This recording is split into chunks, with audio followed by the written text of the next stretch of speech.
Tonight, I have a special guest joining me all the way from Beijing, China, to discuss the challenges of trade between the U.S. and her home country.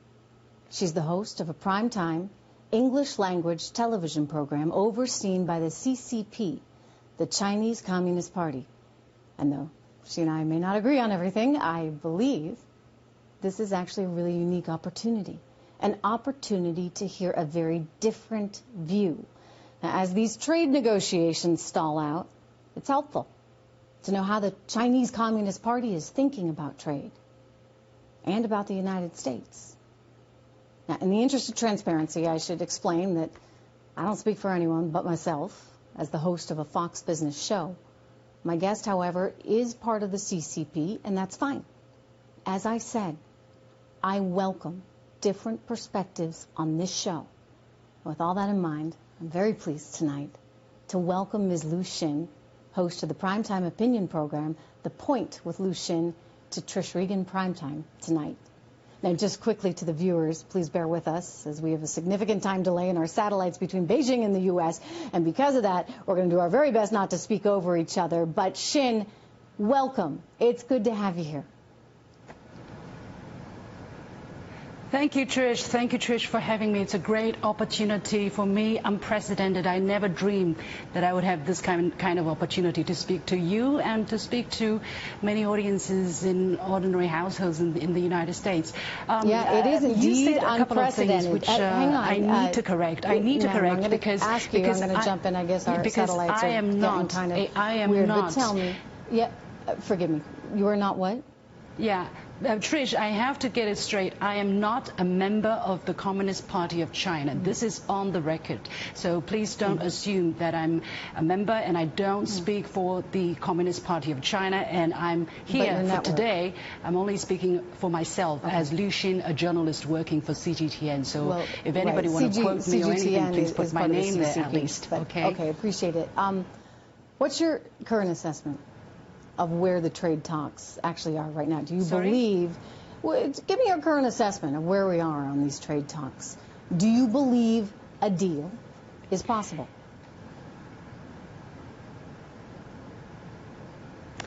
It is true that the satellite connection is not very good, but I believe that you're asking me where we are in terms of the trade negotiations.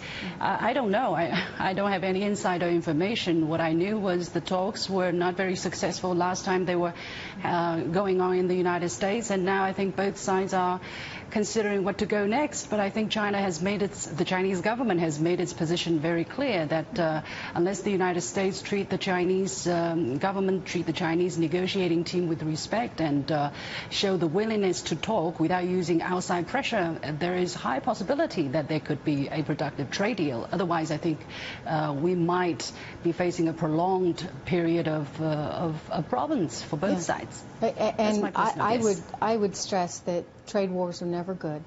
They're not good for anyone. So I want to believe, Xin, I want to believe that something can get done. And these are certainly challenging times. I realize there's a lot of rhetoric out there.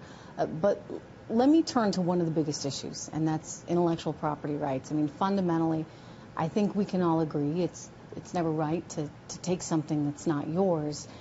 And yet, in going through so many of these cases at the Independent World Trade Organization, the WTO, that China's a member of, as well as the DOJ and FBI cases, you can actually see some of them on the screen right now.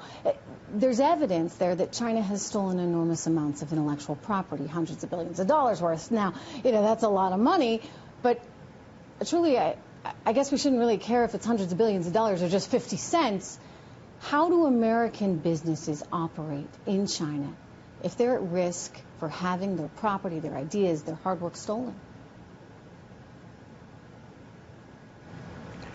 Well, I think, Trish, you have to ask American businesses whether they wanted to come to China, whether they find coming to China and cooperating with Chinese businesses has not been profitable or not, and they will tell you their answers. As far as I understand, many American companies have been established in China, and they're very profitable, and the great majority of them, I believe, plan to continue to invest in China and explore the Chinese market. Well, now U.S. President Donald Trump's tariff makes it a little bit more difficult, makes the future a little bit uncertain.